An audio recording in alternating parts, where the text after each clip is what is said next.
Good afternoon, everyone, and welcome to the news behind the news with Ralph Kentav on Mix 94.7 FM. And I hope that you've been having a good day and a blessed week so far. Today, I'm continuing in line with, basically featuring some of our young professionals here in St. Martin.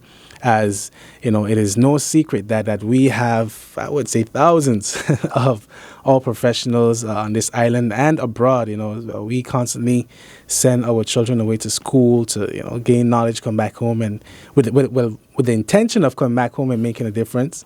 And I have someone here with me who is very passionate about changing the landscape of business, in particular on the island. And he also has a very interesting story, a powerful story to share. And I think these are also the conversations that are necessary to showcase, the great minds we have in different fields and arenas. And so without further ado, I would like to welcome you, Maken. Good afternoon. Thank you for coming to the program. Good afternoon to everyone out here. Thank you, Ralph, for inviting me this afternoon to be here, and I appreciate it. I really enjoy what you're doing. I love it. I follow up very frequently. I'm very happy what you're doing, so once again, it's a pleasure for me to be here this morning. Cool. So I basically, keep my eye out for different individuals who are doing certain things, and I've been noticing what you've been doing, your intention, your passion. But before I begin, just for clarity's sake, I don't want to mess up your name, Maken Miko, right? Well, my real name is Maquidu. Okay. Maquidu Frevry. Maken Miko is, I'm known for Maken, because it's easier to say Maken, but Miko is my mother's last name. Okay, so gotcha. But it's Maken Miko. Sorry, Maquidu Frevry. Okay, gotcha. So, interesting thing then, the listeners well, what kind of name is that? We have something in common, which is the fact that you come from a Haitian background. Exactly. Yeah. Both of my parents are from Haiti, indeed. Cool. Yeah. All right. And so what's interesting, I guess to start off with, your story and so forth, is that you were born here, but you were then you left to Haiti and then came back. Yeah. How was that experience like? Well, I was pretty young at the time. I moved when I was around 4 years old, per se. I don't remember exactly everything, but I do remember several things. It was an extremely, extremely wonderful experience to move to Haiti at that age because you're young, you're vibrant, you're energetic. I used to have a lot of fun. I used to play so much. I used to go to the countryside, glide on some leaves, going down the hills, going to the rivers. It was extremely, a great time in Haiti. Okay. And then we moved back to St. Martin. Okay. And so, how would you describe your experience growing up here on St. Martin, especially coming from a migrant background? Yeah, for me, it's, I think this is, I don't want to speak for all Haitians, but I kind of can do that because we all experience the same, segregating type of things that we experienced growing up here. For example, I remember where I lived, there were a lot of Hispanic people, a lot of different cultures, and of course, they also were born in St. Martin and they grew up in the culture. And the culture at the time was more or less that if you're a Haitian, you're nothing basically. You're worthless. And as a result of that, I had to create a very strong persona. People, you couldn't mess with me like that because I was, with my friends, it was very humble and nice. But when I'm alone, I always had an extra eye behind my head, because I had to be very tough. If I wasn't, I think I would have been bullied and been beaten. I've never got, I never fought it in high school. Some might think to do that as well. But I had to be very tough. And then if you dress a certain way, they say, yo, you're a Haitian. This. It was really painful at the time. But fortunately, things have changed now. And, people are getting more intelligent and more accepting. So it's much better now. So thank God for that. Definitely, yeah. Because, one of the things where, myself speaking with a lot of people, you see where a lot of people have realized, how much of a error that is because and not even just because it's an error, just inhumane. Yeah, it's not nice, disrespectul because it's not nice. And learning about, let's say, the Haitian Revolution and people being aware of the significance of that and realizing Haiti and Haitians have contributed a lot to the world. Indeed, if it wasn't for the Haitians, I mean, I'm not a historian, but I made sure to understand that information, at least that information, you know. And it's unfortunate that the Haitians are still struggling today. And of course, there's some, reasons as to why they are struggling the way they are struggling today. But at the end of the day, the Haitians were the one who pull up the muscles, pull up the pants and made a difference, And because of them today, all black people are liberated in some state, in some ways, At least the physical bandage that we have, we don't have that anymore. So thank God for that. Yeah. And so from here, you went, you moved to the Netherlands to study. What did you study, by the way, and how was that experience? Okay, well, I studied first international business management, and I did my master's in consultancy and entrepreneurship, and I also have another master's in marketing and sales as well. So you have double masters? Yeah, but I did the other one online. Gotcha. Yeah. So that's what I did in the Netherlands, and I really enjoyed my study. I really love business. I've been in love with business since I was a kid, because my mom, she used to own her own little boutique in Haiti, and I used to enjoy seeing how she was, making money and having a lot of clients. And and my dad as well, he's a sole proprietor. He does his own, tiling and so forth. So the whole family is really focused on entrepreneurship. Entrepreneur background. But I did see some things that they could improve on. So I decided, that I don't know how to do it. So let me go abroad and, obtain an education in order for me to improve myself and become a better entrepreneur. Okay, that's pretty interesting. And so that really was your motivation to study Yes, business? basically, yes. That's basically it. So from high school until today, it's all business, no science. Gotcha. Yeah, I like that you mentioned that. Now, of course, being in the Netherlands, that's a move to a much bigger country, lots more resources, bigger network. Yes. How was that? Like, can you detail the way in which you sought to find yourself or establish yourself while there? When I first went up, and for many students it might be the same experience, I don't know, but I spent an entire year not being able to eat properly because I didn't have the resources or the right amount of money to do that, So, but I knew what I went for, so I didn't pay mind to that. Okay, yeah, that's just part of the experience. So I embraced it. I enjoyed it. I spent the entire year focusing on my studies. I didn't go out to be honest with you. I just wanted to, because the first year you have to have your proposal, and I wanted to make sure that I get it done because I didn't want to have to repeat, and, it's a whole waste. When it comes to the cultural perspective, it was a bit tough because, the Dutch people are a lot different from us. We are more, vibrant in the way we live, in the way we move and talk. But the Dutch people, they're not cold. It's more or less reserve. They have to really get to know you to be open up.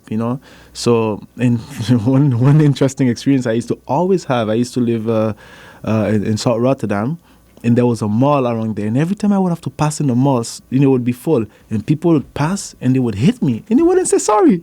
You can't do that in St. Martin. You hit somebody, you say, hey, I'm sorry, man, you move it, you go on, but there, it was extremely interesting, man. Yeah, but it was really nice living in the Netherlands. Okay, that's cool. And even as far as let's say finding your way through school, because I like how you mentioned, you I guess were heads down, focused on achieving this task. Now a lot of people, sometimes the challenges, the culture shock, it gets to them, and they're not able to achieve what they went away for.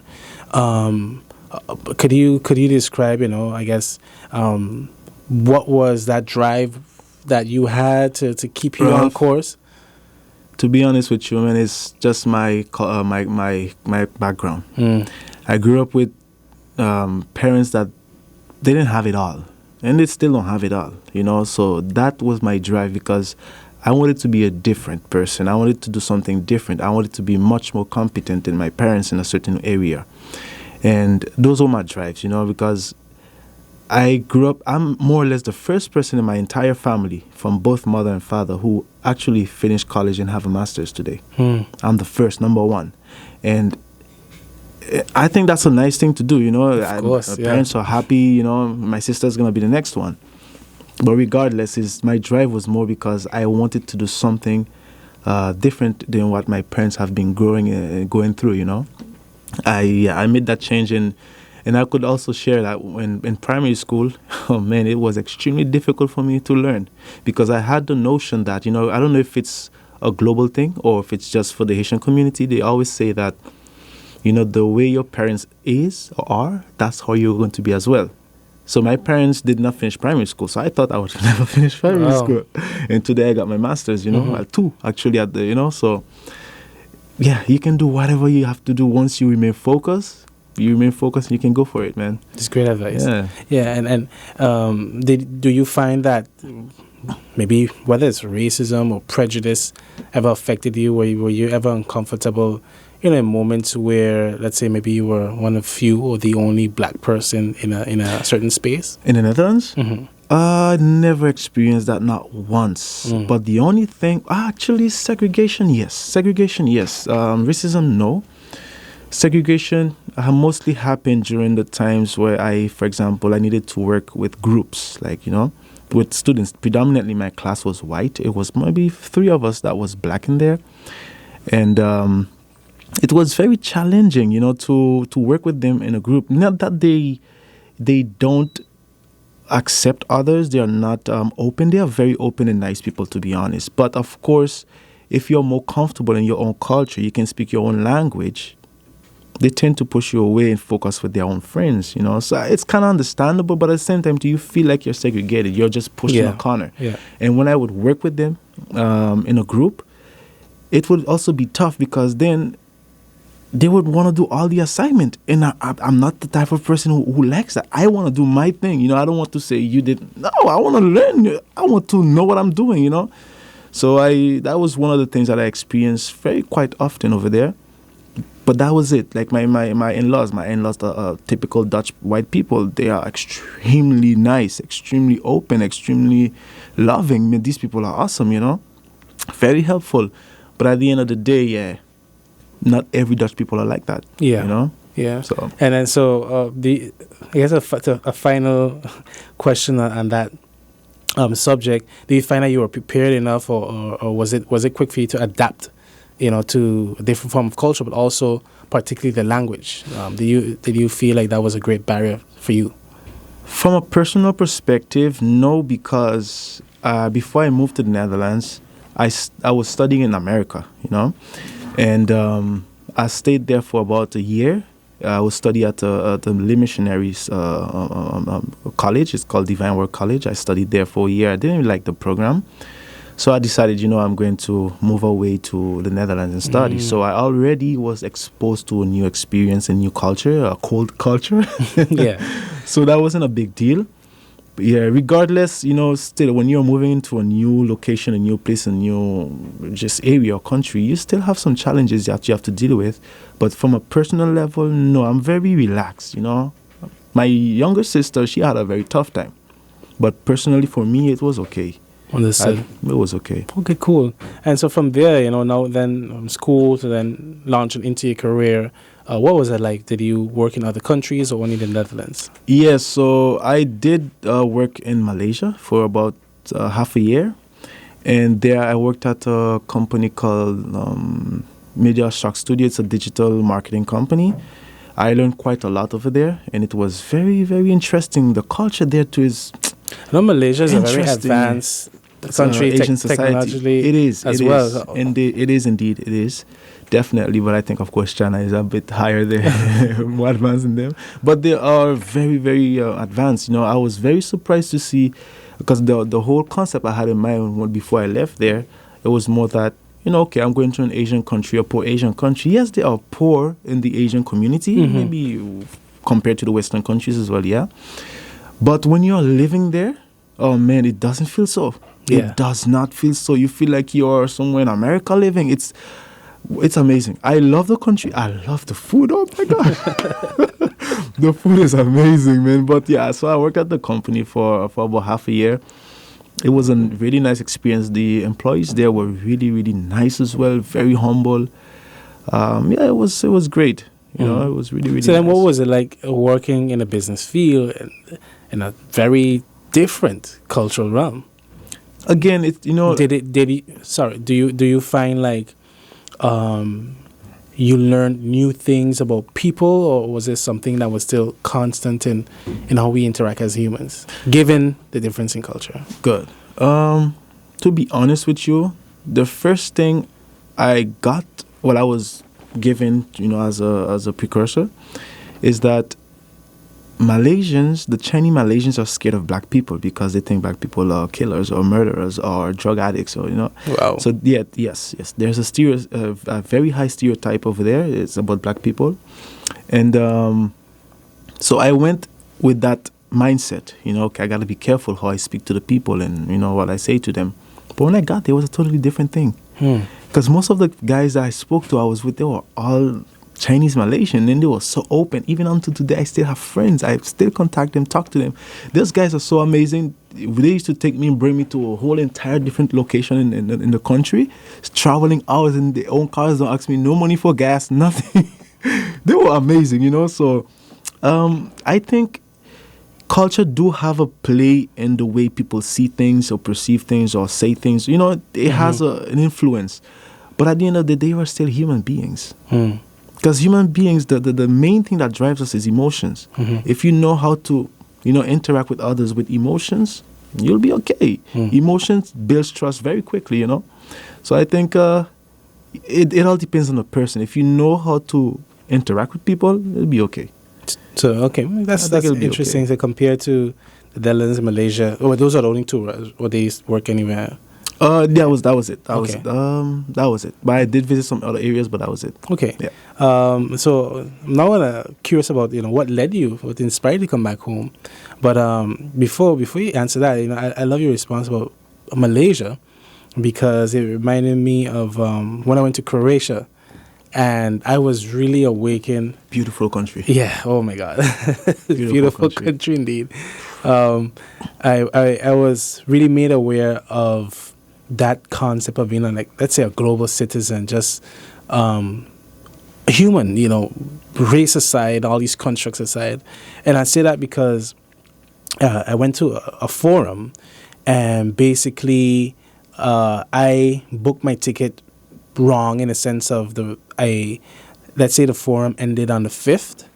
I thought that it was ending on the 6th, so then I would have been in the country a day extra. The only issue is that where we had attended the forum, they did give us housing and so forth. Until then I was like, whoa, I have nowhere to stay. Uh-oh. And so there was this guy, a Croatian guy, who I rarely interacted with. I mean, we had interactions. It was a group of about, I would say, me 30-something young professionals from throughout Europe, South America, few in the Caribbean, etc.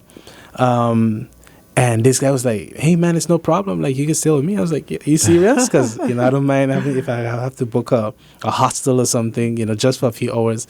No, the guy, he said, "No, you can stay with me." He took me on a tour throughout the city. Wow. Where he grew up. He made your day, man. What I mean, and what made it even better is the fact that this guy put me on his bed to sleep. Wow. I was like, wow. whoa, Wonderful, especially as someone who.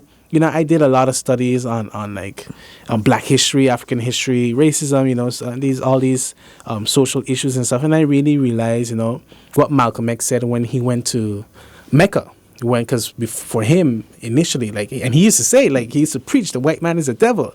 And until he went to Mecca and he sat with white people, with Asians and other races, and he realized, it's all about brotherhood. We are human. That is what matters most. And from that experience, it is really, I guess, it kind of blew my mind to see the kindness that this guy extended to me, as someone he don't know, and literally from across the world. So that's why what you said about the experience in Malaysia, is something I can relate to. But for me, it also shows that we can't afford to limit ourselves. No. There is this huge world, and we can play in it. We can tap into the resources in it. So exactly, it's about going and get it.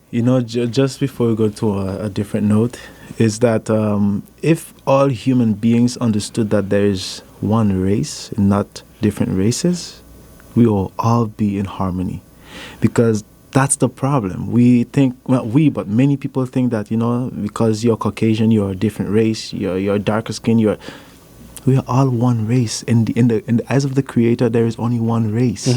That's it. We need to think like that, But yeah, indeed. Unfortunately, many doesn't. Indeed, yeah, because you just realize, man, it's a social. One race is a social construct established to create a sort of dominance for a very particular group, Yeah. because that group still oppresses members of their own quote unquote race. Exactly. So it's exactly. That's the sad part of it, it's like you form a facade where you put different tiers to mankind, and you make one believe that they're greater than the other one or lesser than the other.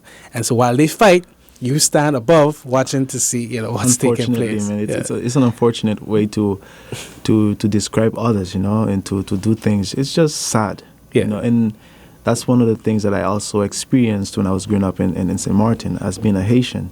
You're just in the bottom, and then we are in the top. And it's unfortunate anyway, but things have changed a bit more. Indeed. So thank God for that. Yeah, I wasn't expecting the convo to take this turn, but yeah, me too. It happened. So going back to the main question, then again, so having spent quite a bit of time in the Netherlands, he's working in Malaysia and so forth. What inspired you to come back home? Yeah, before I left and going back to the Haitian thing again, Ralph, because that's where it all kind of like started for me. I always, because of the experiences that I've been through and many others I went through, I always said, I'm going to go and come back to help every community on the island, especially the Haitian community, to prove to them that even if you're a Haitian, you still have competencies within you. You still can do something. You still can get something done. And hopefully, as time prolonged for me with my life, I can inspire younger ones, to follow the same path, become more educated, get the knowledge. If you have the opportunity, go for it, So to answer the question, I'm back home mainly because I want to serve the people, not only the Haitians, of course. I want to serve everybody else because at the end of the day, we are all one race, I'm really, really, really in tune with helping others. And I really love it. And I believe draining your country is not the smartest way to go out.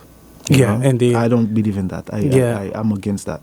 Yeah. Because the bottom line is, everyone makes their own choices. Some stay away, some come back home.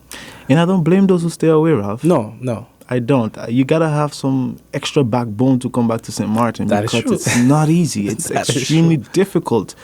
I have a friend of mine I was talking to recently. I told him, come back home. He said, no, I hate St. Martin. He's a St. Martin. He's from St. Martin. He's in the Netherlands. I hate St. Martin with a passion, with all my heart. I would never go back to that place. I understand you. I couldn't blame him. It's so difficult for us here, man. But I also believe there's always opportunities out there, For sure. Yeah, because others come here and they reap the benefit of that opportunity. Yeah. And I've always believed that, you should be able to make it at home, and you can make it at home, and you will make it at home. You can, and you will indeed. But it takes hard work, and there are structures, or let's say maybe some barriers that are present, but they can be torn down. Every barrier can be open. Exactly. You just need the right key. Yeah. Well, your approach was nicer. You said it can be open. I said tear it down. But the goal is to clear the path. Exactly. All right. So on that note, we're going to take a quick break and we'll be right back. Perfect. All right, everybody. Welcome back to the News Behind the News with Ralph Kintav on Mix 94.7 FM. And today I am joined with a young professional, Mr. Maken. He is a sales consultant. So we're now going to start talking a bit about business and sales and ways in which, entrepreneurs on the island can, improve their operations and so forth. I did enjoy our conversation earlier, which wasn't necessarily planned, but that's also okay because I think we shared a couple good gems out of that. But I guess to get into some of the main issues. So Maken, right now, looking at St. Martin, especially right after Hurricane Irma, we saw a boom in businesses. I noticed in particular there were quite a rise in the food business, the food industry. Even myself, my wife and I guess we were part of that. But you see where now even more with the pandemic, persons wanting to get into business, whether it's creating products, selling their services, and so forth. So I guess to start, I guess I preface with that to say that we tend to launch businesses because we have an idea. It's like, hey, I have this idea, I think I can make money. Let me go ahead and start, or even out of need. But what is necessary, for really building a business? And then later on, I want to touch on the importance of theory afterwards because Perfect. Yeah, but we'll start off with that. Yeah. Well, Ralph, again, thank you for this question. It's a very, very beautiful, wonderful, powerful question to ask. But at the same time, too, it's a very broad question, because a lot of businesses out there, they want to improve, they want to grow, or any new entrepreneur actually want to just, create a business based on an idea and then go ahead. That's possible. That's not an incorrect way to do it. But in the entire process, you need to know how to make sure that that's the way you go about, because when you're starting a business, the ultimate thing that you're doing is solving a problem. It all comes or based on a problem that you're solving. So if you have an idea just from the blue sky, the idea came and you just start a business, that's going to be a bad thing for you in the long run, even in the short run, because at the end of the day, you're providing a superficial type of business solution with no actual problem you're solving. So there is no one that needs your solution. You see what I'm saying? So you can't really go out there as a new business owner, as a new entrepreneur, or starting up your planning for your startup and just go out there and come up with an idea. The idea has to be rooted from a problem itself, and then from there you have several steps and processes that you have to follow in order to make sure that you have the right solutions done. Okay, cool. Yeah, so as you mentioned that, I mentioned theory for the reason being is because sometimes it seems like, yes, you can get your MBA or whatever in business. And there's often the notion that, to succeed in business, the best way is through trial and error. It's just to do it. You learn as you go. But, like in everything in life, theory still plays a very important role. I guess, could you elaborate on the need for entrepreneurs or people interested in business to understand business theory and how exactly can that help someone? How can they then move from just black and white on a book or a motivational speech, whatever, a keynote, into practical steps? Perfect. Well, the theory on its own is very important, and not at least for the business realm, because that's what I'm more I'm specialized in. And for theory per se, when it comes to the business realm, those theories are also very practical. Those are things that are very practical, not because there's a word theory behind it. It means that they don't have a practical aspect to it, So having theory is very important, because what happens is that you have an overview of what the process at least should look like for you. But at the end of the day, you as an individual, you got to make that theory become your own. And that's what I've been doing in my entire career. I've learned certain things. I've adapted to certain things. But what I did is that I've used these things to make it become me, to make it become part of who I am. Like that, it becomes much more easier for me to put it into a practical aspect, So it is important to have theory, because without theory, to be honest, what are you going to do? How are you going to know how to do? How are you going to move forward? So the theory is mostly the basis for every business person out there. And after that, of course, you have the practical aspect of it, but it all roots from the theory as well. Okay, interesting. And as far as sales is concerned, what are some of the things people should consider?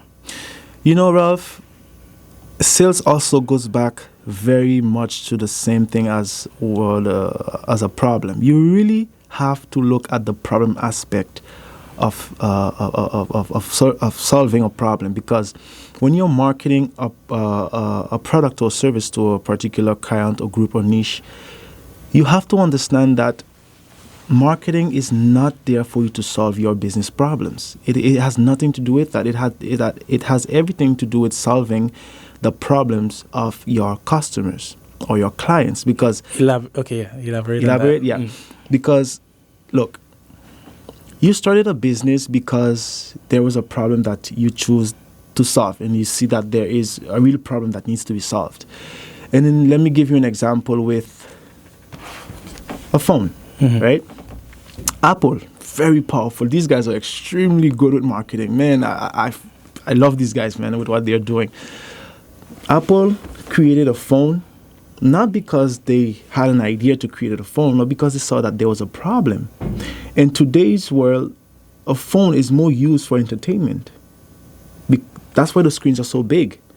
They made them that size or even bigger for entertainment because that's what people are into right now. So even iPhone's problems, the first original problem that they were trying to solve, it has increased and developed into a different problem to the point where it reaches to now having a big screen so that people can use for entertainment. So when Apple, for example, are marketing their products, they're not marketing the phone. They're marketing the solution to your problem. You want better entertainment in a faster way. So what they do, we have this phone, we have this resolution, we have this type of. I'm not the engineer thing, but we have this camera. It's all about entertainment. So they're selling you the entertainment. So that's what I mean. Like when you're marketing your products, you're not marketing your service or products. You're marketing the solution. You're marketing the solution to a problem for your clients and your customers. So it's very, very, very important that people understand that out there. And marketing on its own, or sales on its own, it's a very intricate world, because it has a lot of different elements that have to come together in order for you to properly market the right way to your people. And if you're as a company, you're really focused on marketing or selling your products to your customers from, I'm having sales problem, I need to increase my sales. Okay, you're gonna fail, and you're gonna fail big because people don't want to be sold to. People want to buy. Everybody wants to buy. Everybody want to have a new gadget, a new house, a new shirt, or amenity.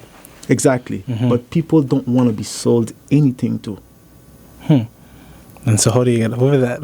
And that is something that I have to, I have to keep that part for myself at the moment. But the most important thing to be able to even sell out to people out there to solve that issue is try to understand them. Go from an empathetic point of view. So empathize with them, understand them, walk in their shoes. Empathy is divided into 3 different categories. You have cognitive empathy, then you have emotional empathy, and compassionate empathy. Now, every business owner, every marketer, whether you are, whatever you're doing in business, if you want your business to thrive, everybody out here who's listening to this, take this, all right? If you want your business to thrive, use empathy. Use empathy from the beginning and throughout the whole entire process of growth. Elon Musk, I think you guys know who Elon Musk is at the moment. He has been using empathy for his entire business life. Microsoft, throughout its entire business life. Facebook, throughout its entire business life. Empathy is everything. They usually say that data is king. But I say empathy is king simply because without empathy, you cannot gain data. And if you do gain data without empathy, it's not going to be the right data. So you really have to stem from empathy, walk in the shoes of the person, understand who you're selling to. And in marketing, it's also a communication. So you're communicating to people, not robots, not fictional people. And that's what a lot of marketers do out there that is incorrect.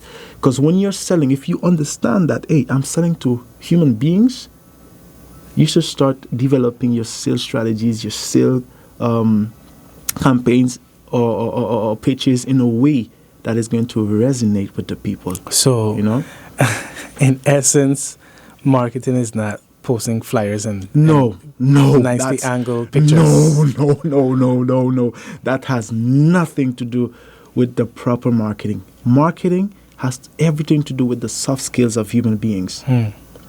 You have to understand them from an emotional perspective. You have to understand them from their problem perspective. You have to understand the soft skills of people. You have to understand how to communicate with people. Look, flyers, campaigns, these are tools to convey your message. It's not marketing. That's one other thing that I see a lot happening in St. Martin is that when they're doing their campaigns, this is not to bash at any company because they do what they have to do. But from my experience and knowledge, I've since I've came back, I've been doing some, quite audits about some companies on the island, and their marketing can be improved. And if it's improved, they will make a lot more money. I've seen some, like, when you're communicating through some sort of campaign, you have to understand exactly who you're talking to. You need to know that person. You're talking to one individual person, and that one person becomes multiplied into different people and so forth. But it's really important that people understand that marketing is not about posting flyers, making beautiful design. It has nothing to do with that. It has everything to do with what's happening in the background. Interesting. Yeah, it's very deep, and then it has a lot of psychology in it. Some of those things we spoke about, but it has a lot of psychology. It has a lot behind it. It's not just posting something. Yeah. The one error I made in bringing you in is not having a pen and pad. Sorry? I said the one error I made in bringing you in is not having a pen and pad. No, but you know me. I have a good thing. Yes, this interview will be available on YouTube and let people maybe go back to.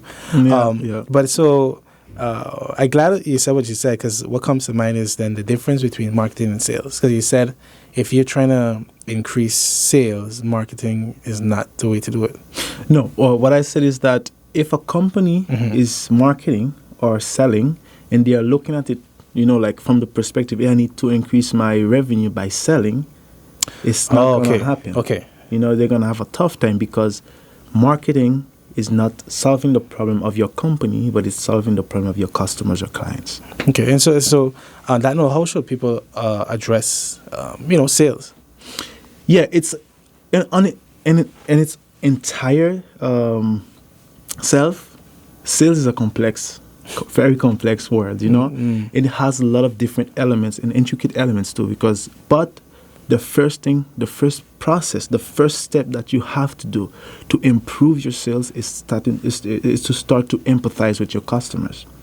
Empathy is the king, Ralph. Empathy is the king. Gotcha. I really want you guys to understand that empathy is the king. And I just broke down empathy for you. Cognitive, emotional, and compassionate. Go to the compassionate side of empathy. Learn about it. There are lots of tools out there that you can use to improve, your customers, Yeah.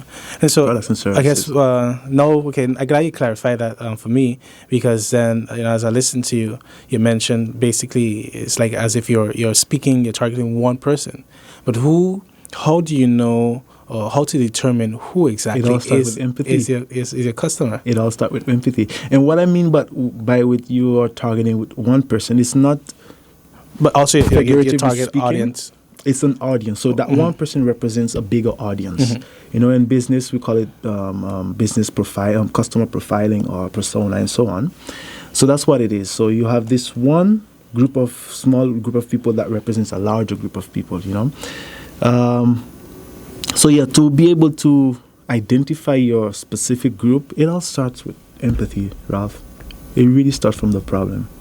And to understand the problem, it's all about empathizing with your customers. It all starts there. Okay. So now going back to, I guess, the fundamental, which we kind of started off with, which is business planning then.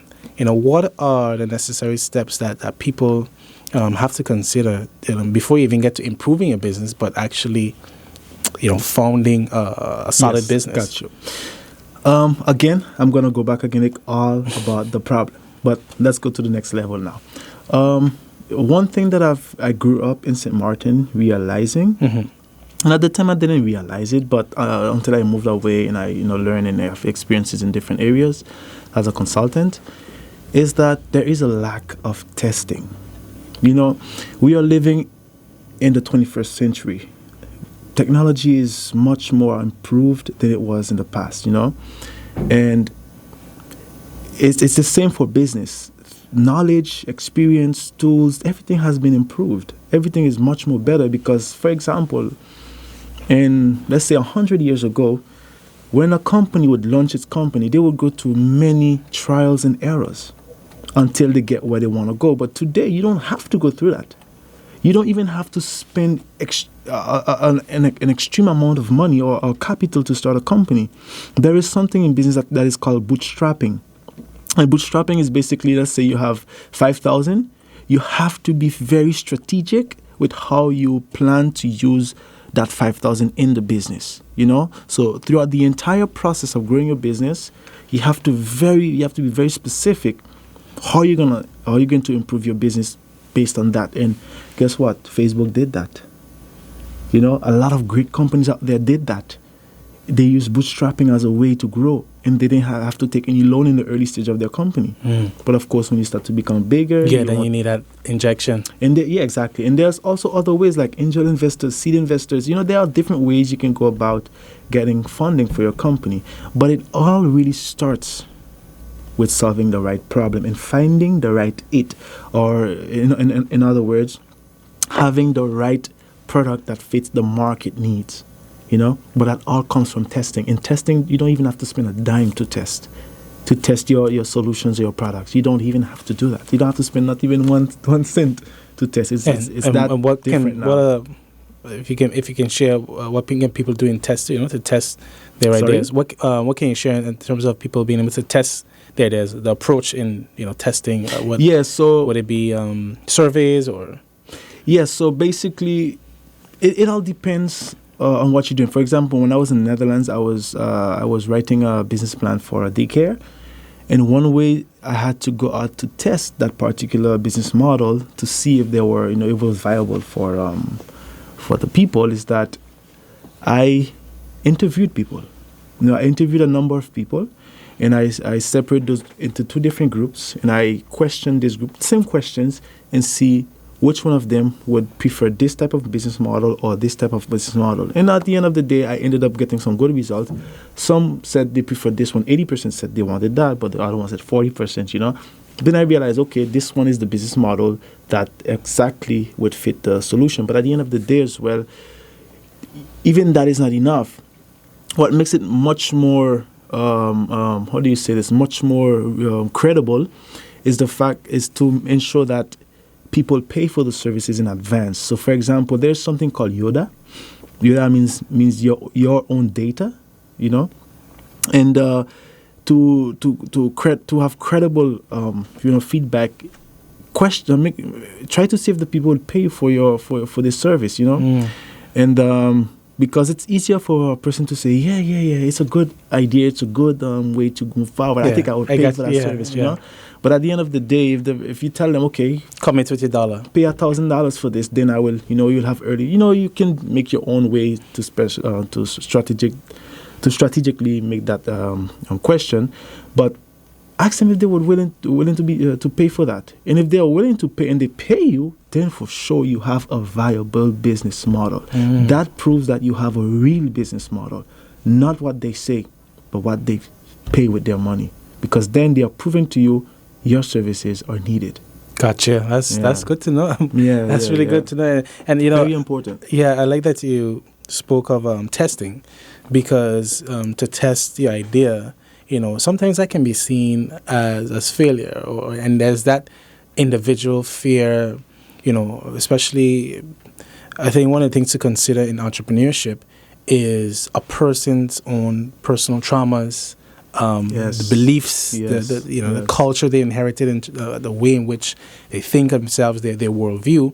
And so, trial and error, you mentioned a lot of companies have done that, even as far as their logos. Almost every major company in this world, sometimes when you look at the original logo to what it is now, you're like, wow. It's different. It's different. And something is like, oh yeah, it's ugly logo, into something new. But I guess my question for you is, what would you say to a person who, has an idea and should definitely test it, but have that fear of afraid, of the results I'm going to get? I guess so. It's really about breaking past that fear people have of failure. A beautiful question, and thank you for asking that. At the end of the day, Ralph, everything starts from a purpose. If you're going to start a business, what's your purpose? Is your purpose just to start a business, or is your purpose to achieve something greater? Like, for example, now I'm a big guy, but about 4 or 5 years ago, I was very aesthetically fit. And I became fit, very fit at the time because of a purpose. Because when I was younger, I was on obese kid, you kind of get bullied a little bit, in primary school. But anyway, so my purpose was not to change because of being bullied, because one day I went to the doctor and the doctor said, when you turn 18 or 19, if you don't change your way of eating, you're going to die. You're going to have a heart attack and die. So I said, hey, I don't want that, So from that day on, I took it serious. I stopped eating the way I was eating. I changed my eating and I became very skinny, maybe the size of this pole. I'm kidding. But I had a purpose. And that purpose was driven by something that's powerful, something that is very important. So it's the same for business. Find your purpose, because if you have a clear purpose, a clear purpose and an objective that you are going to that you want to reach to, it becomes much more easier to put aside all those obstacles or barriers that comes your way, Yeah, purpose so it's to really purpose. Discipline. It's really, exactly. It's really important that you have purpose. Keep it simple. Just focus on purpose. Okay. And so I guess one of my final questions for you then is, even as you mentioned, keep it simple. I noticed that sometimes persons struggle to define or fine-tune their message and get that clarity as far as what is their mission or vision. So what approach or steps would you say people can take to get to that point? To clarify their mission and vision? Yeah. Or even the purpose of why they launch a business, because it's a KISS. Keep it simple. It's a lesson that we often, for us as writers, our professors always stressed it. If you have to read it 3 times, make it more simple. Yes, exactly. Mm-hmm. Ralph, for business, to come up with a very good and simple, powerful vision and mission, it really starts from the problem again. Everything in business, Ralph, from sales and marketing and sales, from accounting, from every different department, everything really goes back all the way down to the source, the problem. If you understand the problem that you're solving, you have a clear problem, you understand the problem very well, you will be able to design very simple mission statements or vision statement. Because at the end of the day, if you don't have a clear problem, what are you going to do? Everything becomes more chaotic and difficult and more complicated. So even in sales, I've seen that a lot in St. Martin as well with the campaigns. It's very chaotic in the campaign. Sometimes I look at it, I feel confused. I just put it aside. I lose focus on that. But the most simple you make your campaigns, the easier it is for you to attract a person. It all has to do with the brain. We spoke about that. It has to do with the brain, So to create, again, a very simple mission statement or vision, it always goes back to the problem. And from the problem, you have a clear way, a clear view, and then from that, you can put it down and test it.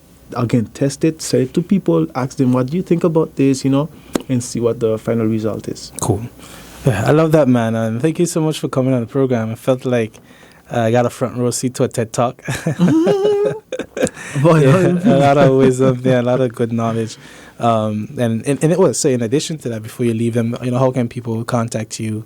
What's the name of your services as well? Oh, perfect. Business? Well, at the time, I'm a consultant. I have a partnership with DBM.